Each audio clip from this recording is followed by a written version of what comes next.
Hello dear students, today we are going to discuss a very important topic of measurement and metrology, that is limits, fits and tolerance. Basically this topic related to the assembly of various parts which we do in the mechanical systems. So first we are going to discuss that what is this limits, fits and tolerance and why it is needed in the manufacturing system. So first of all, there is a question that if a company is producing 1,000 shafts, so it is possible for the workers to produce that 1,000 shafts identical to each other? No, it is not possible, because there are some limitations of the worker, of the machinery, and of the measuring instrument, that they can produce the product near to the basic size. For example, let us consider if you have to manufacture a shaft which is having the diameter of 50 mm. So out of 1,000, only 2 or 3 or 4 shaft can be of 50 mm diameter shaft. So next question is that whether other shaft, I think 5 things, I suppose that 5 shaft are manufactured within the diameter of 50 mm. So what about 995 shafts? आप उनको reject कर देंगे? No, my dear students, we cannot reject these shafts. We will work within the limits. आप कुछ limits के अंदर work करेंगे और वो शाफ्ट उस लिमिट के अंदर होनी चाहिए तो आपका एक्सेप्टेड होगा, अदरवाइज आप तब रिजेक्ट करेंगे.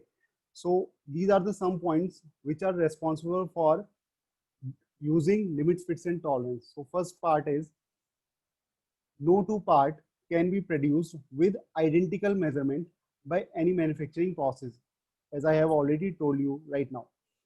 Next is every production process involves a combination of 3 elements, that is material, machines and men. As we know that in the manufacturing field, these 3 elements are present: material, over which we have to work; machines, which do the production process; and third, the man, the operator, which operates on the machine and which will do the production process, and that will turn the raw material into the finished product. So these are the 3 elements of manufacturing system. Third point is variation in properties of the material being machine introduce error. अब बेटा जैसे अभी आपको मैंने error वाले part में बताया था, material which is responsible for the production of process material which are using as a raw material, it can also some error.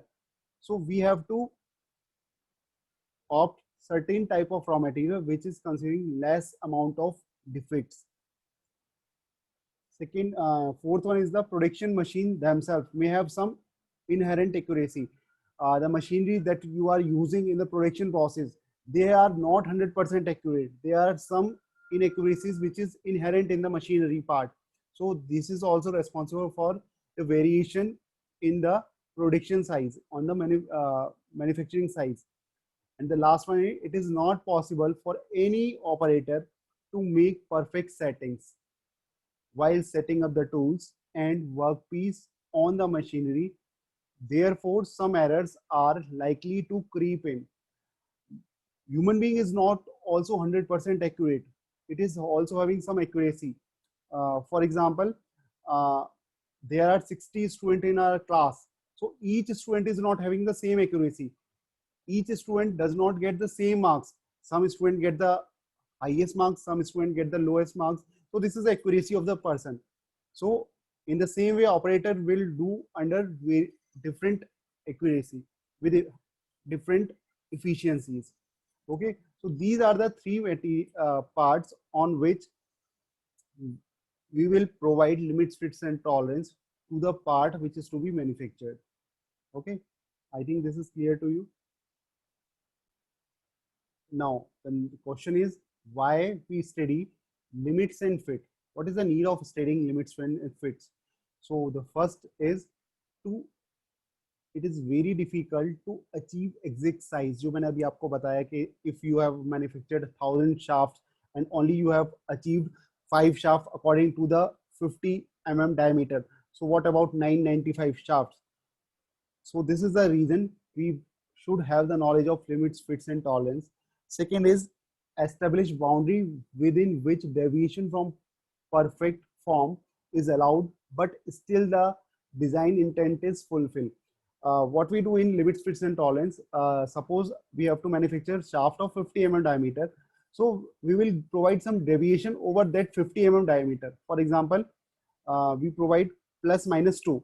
So if the shaft is manufactured with the range of 49.98 mm, that is minus 0.2 to 50.02, it means the shaft is okay. Shaft is working, fulfill our requirement 49.98 to 50.02 mm. So the shaft which is manufactured in between this limit is okay. So let us suppose out of 1,000, only one shaft is not under this range. So 999 shaft is properly working now. So this is the reason why we study the limits, fits, and tolerance. Third is enable interchangeability of component during assembly. Beta, interchangeability is a big word. In this lecture, I will explain only a certain part of interchangeability and I will discuss in the later lectures. Interchangeability means to change something, to change something. Uh, interchangeability means, let us suppose I have to, there is some mobile cover which is related to this mobile. So what way I do, I will put this mobile cover and fit it on this mobile cover. So there is a one question, only this mobile cover is fit to this mobile, only this mobile cover. I am not asking any other mobile cover. No, my dear students, this is what, there are number of mobile covers that is available in the market which can be exchanged with this mobile cover. आप इस mobile cover से उस mobile cover को exchange कर सकते हैं, because आपका ये जो मोबाइल कवर मैन्युफैक्चर किया गया है वो इस मोबाइल के अकॉर्डिंग किया गया है, ठीक है. तो you can interchange the things. This is called as interchangeability. This is called as interchangeability.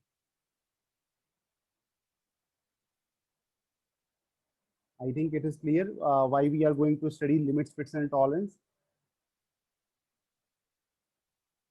Now, before starting the limits, fits, and tolerance in detail, we have to read some terminologies that are related to limits, fits, and tolerance. First one is the basic size. The basic size. The basic size means the size which you want to achieve. The size that you want to achieve is called as basic size. For example, if you want to manufacture a part which is having the length of 20 mm, so that 20 mm is your basic size.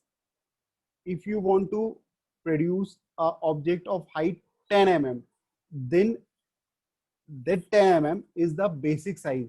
So the size which you want to achieve is the basic size. Okay. Second one is the actual size. Actual size. Actual size is what, beta? Actual size is the size which you get after the manufacturing process. Let us suppose you are have manufactured a product whose size is to be 10 mm. The basic size is 10 mm, but it is manufactured at 9.99 mm. So 9.99 mm is the actual size. 9.99 mm is the actual size. Okay. Next is zero line. Zero line. What is zero line? Zero line is the line which represents the basic size or the reference size. Basic size जो आपको represent करती है, that is called as zero line. Okay. The line that is representing your basic size is called your zero line, and the deviation is always given with respect to this zero line. The deviation is always given with respect to this zero line. Okay, I will explain you with the help of example.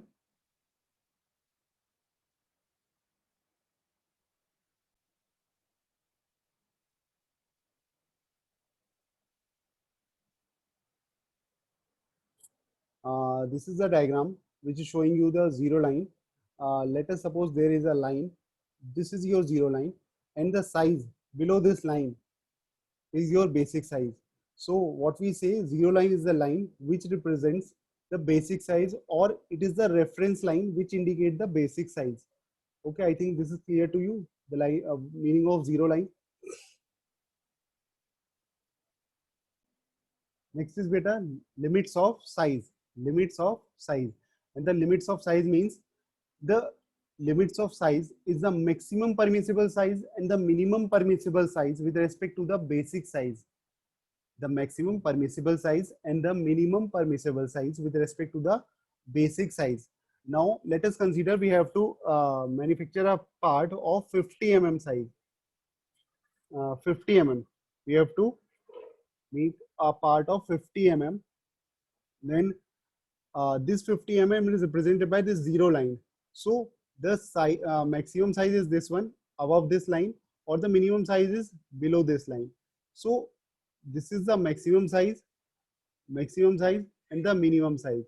So the maximum permissible size and the minimum permissible size with respect to this basic size, is called as limits of size. Limits of size. Now next is maximum limit of size. Maximum limit of size. So maximum limit, as the name indicates, maximum. So the greater of the two limits of size, the greater. There are two limits of size, the maximum size and the minimum size. The size which is of maximum value is called your maximum limit of size. For example, there is a shaft which is having the basic size of 50 mm, and the maximum size is 50.02 mm and the minimum size is 49.98. It means the maximum size is 50.02 mm. Next is minimum limits of size.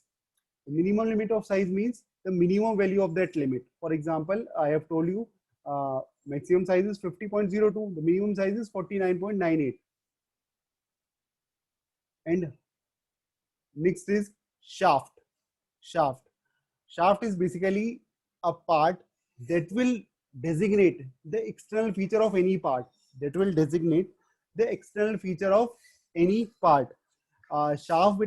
does not mean that it should be of circular shape. We will call that shaft. Shaft is the part according to the limits, widths and tolerance, which will represent the external part of any component. For example, I have made this circular shaft which is hollow one. So shaft is what? This outer part. This shaft is designated to represent the external feature of the part. अब आप इसका external feature किससे represent करेंगे? इसके outer part से. So this is called a shaft. This is shaft. It is not fixed that it should be cylindrical, it should be square, it should be cuboidal, it should be of rectangular cross section, it may be of circular cross section. So shaft is what? Shaft represents only the external part of external feature of a given part. So let us suppose this is the part. So this external part is representing the external feature. So this is shaft. This is shaft. Next is hole. So hole is what? Hole is the convention used to designate all the internal feature of the part. For example, this is from the outer one, this is the shaft, and from this is showing you the internal feature. So this is the hole. And it is also not considered fixed that it may be cylindrical, it may be a cuboidal. This is circular hole. So this is a hole which is showing you the internal feature of any part. I think this is clear to you. Next is allowance. What is allowance? So allowance is the intentional difference between the hole dimension and the shaft dimension to form type of fit. Let us consider this is a shaft. which is hollow from inside, and this is the part which is to be assembled with this. This is the part that is to be assembled with this. So the intentional difference in between this external part of this shaft and this internal part of this shaft, this is the allowance. The intentional difference that is provided in between the internal feature dimension and the external feature dimension is called allowance. I think this is clear to you. Next is deviation. Deviation is what? Deviation is the algebraic difference between a limit of size and the corresponding basic size. बेटा अभी आपको मैंने आपको बताया था, there is a basic size which you want to achieve, that is the basic size, and the limits of size. We will provide the tolerance, that is, for example, 50 plus 0.02 minus 0.02. It means the maximum limit is 50.02 and the minimum limit is 49.98. So deviation is what? Deviation is the difference between the limit of size and the corresponding basic size. For example, if you want to know that what is the deviation in the example which I have just given to you, basic size is 50 and the upper limit is 50.02. So the deviation is the difference in between the limits and the basic size. So on the basis of this, we have three types of deviation. First one is the upper deviation, second one is the lower deviation, and third one is the fundamental deviation. So first we will discuss the upper deviation. As the name indicate, upper deviation. Upper deviation is what? It is the algebraic difference between the maximum size. For example, I have told you 50.02 is the maximum size and basic size is what? 50. So the difference between 50.02 and the basic size, that is 50, is the upper deviation. So the difference between the upper limit and the basic size is the upper deviation. Okay, and it is denoted by capital ES for hole and small es for shaft.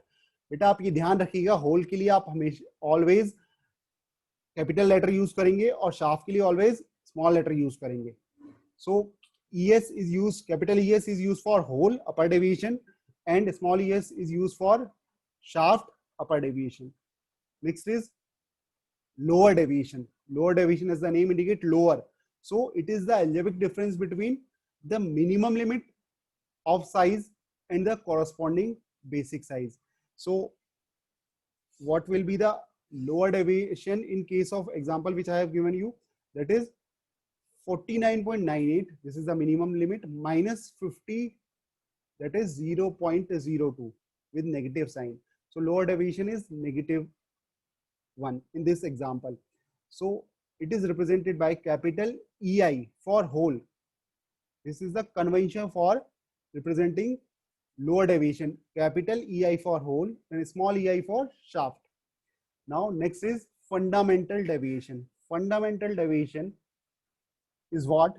It is either the upper deviation or the lower deviation. It is either the upper deviation or the lower deviation, but which deviation is near to the zero line. Whether it is the upper deviation or lower deviation, but it should be near to the zero line. It means आपका चाहे भले ही वो upper deviation हो या lower deviation हो, but आपका zero line के पास होना चाहिए. The deviation, whether it is upper deviation or lower deviation, but it must be near to zero line. That is called as fundamental deviation. That is called as fundamental deviation. I think this is clear to you. Now, this is the conventional diagram which is showing you all the things which I have explained you theoretically. This is your hole. This is your hole. This is your hole, and this is your shaft. This is your shaft, and this red color shows you the tolerance. This red color shows you the tolerance. This line below this yellow color, this line, represent the basic size. One thing you have to remember that for a hole and shaft, for assembly, if we consider hole and shaft, the basic size for hole and shaft will remains the same. आपका जो whole का और shaft का जो basic size होगा वो same होगा, ठीक है. डिफरेंस आपका वहां कहां से आएगा, जो आप उसको टॉलरेंस देंगे, जो लिमिट्स देंगे, ठीक है. So this is your basic size, this is your basic size for the hole and shaft. Now taking this line, this shows the lower limit of shaft. Lower limit of shaft, it means minimum diameter of the shaft. This line, this line indicates the maximum limit of the shaft. That is the maximum diameter of the shaft. And this is the basic size, as I already told you. Next is this line. This line will represent the minimum diameter of the hole. And this line, which is above this line, is the maximum diameter of the hole. This is the maximum diameter of the hole. Means this is the upper limit of the hole and this is the lower limit of the hole. Okay. And this, the orange color region is the tolerance zone. The difference between the maximum diameter of the hole and the minimum diameter of the hole. This is the tolerance zone for the hole. And this red color, the maximum diameter of the shaft minus minimum diameter of the shaft. This is the red color that shows the tolerance zone for the shaft. Now, lower deviation. Lower deviation is what? Lower deviation, this is the lower limit of the hole and this is the basic size. So the difference between the lower limit of the hole and the basic size is the lower deviation. And the difference between the upper limit of the hole and the basic size is the upper deviation. In the shaft, what is happening? The difference between the upper limit of the shaft and the basic size, that is zero line. This is the upper deviation of the shaft, and the difference between the minimum diameter and the zero line of the basic size is the lower deviation of the shaft.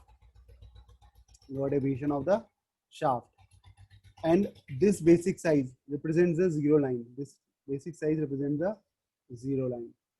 Okay. So this is the conventional diagram of limits. I think this is clear to you up till here. So we are going to end this lecture here and we will continue in the next lecture. Thank you so much and have a nice day.